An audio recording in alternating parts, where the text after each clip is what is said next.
اللہ اکبر۔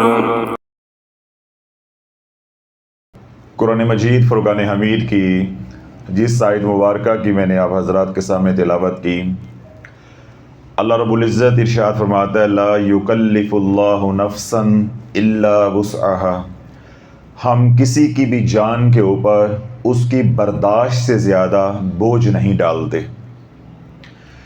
جتنا ایمان ہے اتنا ہی امتحان ہے، جتنی سکت ہے اتنا ہی بوجھ ہے۔ اللہ رب العزت نے اس دنیا کو دارالآزمائش بنایا ہے۔ ہر انسان ہر جگہ اور ہر حال کے اندر آزمائش میں ہے۔ اللہ رب العزت کسی کو دے کے آزما رہا ہے، کسی سے لے کر آزما رہا ہے، کسی کو صحت دے کے آزما رہا ہے اور کسی کو بیماری دے کر آزما رہا ہے، کسی کو عزت اور شہرت دے کے آزما رہا ہے اور کسی کو ذلت اور رسوائی دے کر آزما رہا ہے۔ اسی طرح اللہ رب العزت کسی کو خوشحال رکھ کے یعنی مال دے کے آزما رہا ہے اور کسی کو بدحالی کے اندر یعنی غربت کے اندر، مال کی تنگی کے اندر آزما رہا ہے۔ تو یوں انسان پیدائش سے لے کے موت تک یہ جو سفر ہے، ہر پل، ہر لمحہ، ہر حال کے اندر اور ہر جگہ حالت آزمائش کے اندر ہے۔ اس لیے دنیا کو کہا جاتا ہے کہ یہ دنیا دارالامتحان ہے، یہ دنیا دارالعمل ہے، یہ دنیا دارالآزمائش ہے۔ جس طرح میں نے یہ بات عرض کی کہ بسا اوقات اللہ نعمتیں دے کر آزماتا ہے اور بسا اوقات اللہ نعمتیں واپس لے کر آزماتا ہے، یعنی اللہ بلاؤں کو بیچتا ہے، مصیبتوں کو بیچتا ہے، تکلیفوں کو بیچتا ہے، پریشانیوں کو بیچتا ہے، مختلف بیماریوں کو بیچتا ہے، جس سے انسان کی آزمائش ہوتی ہے۔ انسان کیونکہ اتنا ناقص ہے، اس کا علم اتنا محدود اور ناقص ہے، اس کی عقل اتنی محدود اور ناقص ہے کہ جب رب دے رہا ہوتا ہے تو یہ اس وقت آزمائش کو نہیں سمجھ رہا ہوتا۔ یعنی اللہ نے اولاد دے دی تو یہ آزمائش نہیں سمجھ رہا، اللہ نے گاڑی دے دی تو یہ آزمائش نہیں سمجھ رہا، یا اللہ نے دیگر نعمتیں دے دی، صحت دے دیا، مال دے دیا، عزت دے دی، اقتدار دے دیا، یہ اس کو آزمائش نہیں سمجھ رہا۔ لیکن جب اللہ انہی نعمتوں میں تھوڑی سی کمی کر دیتا ہے یا پریشانیاں بھیج دیتا ہے، مصیبتیں بھیج دیتا ہے، تکلیفیں بھیج دیتا ہے، بلائیں بھیج دیتا ہے، وبائیں بھیج دیتا ہے یا بیماریاں بھیج دیتا ہے، تو اس کو انسان آزمائش سمجھتا ہے۔ جبکہ میں نے کیا بات کہی کہ رب دے کے بھی آزما رہا ہے اور اللہ لے کر بھی آزما رہا ہے۔ ہر انسان ہر حال کے اندر اور جہاں کہیں بھی ہے وہ حالت آزمائش کے اندر ہے۔ ہمارے ساتھ المیہ یہ ہے، جس معاشرے کا ہم حصہ ہیں یہ ایک عجیب معاشرہ بن گیا ہوا ہے کہ جب میرے اوپر حالات غیر موزوں آئے، نامناسب آئے، تکلیفیں آئیں، پریشانیاں آئیں یا کوئی اللہ نے بیماری بھیج دی تو میں کیا کہوں گا کہ میں حالت آزمائش میں ہوں۔ اپنے بارے میں کیا کہوں گا کہ میں حالت آزمائش میں ہوں۔ جب وہی پریشانیاں، وہی مصیبتیں، وہی تکلیفیں یا وہی رنج جو ہیں یا وہی تنگیاں جب میں نے کسی کے اندر دیکھی تو میرا دوہرا معیار ہے، میں کہوں گا واللہ عالم یہ کس گناہ کی پکڑ میں ہے۔ تو یہ جو ہمارا منافقانہ طرز عمل ہے، یہ بجائے کہ زخموں کے اوپر مرہم رکھنے کے، یہ دوسروں کے زخم جو ہے وہ ہرے کرنے کا ذریعہ بن جاتا ہے۔ یعنی اپنے بارے میں خود ہی فیصلہ کر لیا جو میرے اوپر حالات ہیں وہ آزمائش کے ہیں، جب وہی حالات جو میرے پہ ہیں جب میں نے کسی پہ دیکھے تو میں نے کیا اعلان کر دیا یا فتویٰ دے دیا کہ یہ پتہ نہیں کون سے گناہ کی پکڑ میں آیا ہوا ہے۔ یعنی میرے اوپر حالات آئے تو میں حالت آزمائش میں ہوں، جب وہی حالات آپ پہ آئے یا کسی پہ آئے تو وہ کس میں ہے؟ حالت عذاب کے اندر، حالت عذاب کے اندر۔ تو اللہ آج جو نقطہ ہم نے سمجھنا ہے، مصیبت ہے، مصیبت ہے۔ ہم نے یہ دیکھنا ہے کہ مصیبت نبی پہ بھی آتی ہے، مصیبت ولی پہ بھی آتی ہے،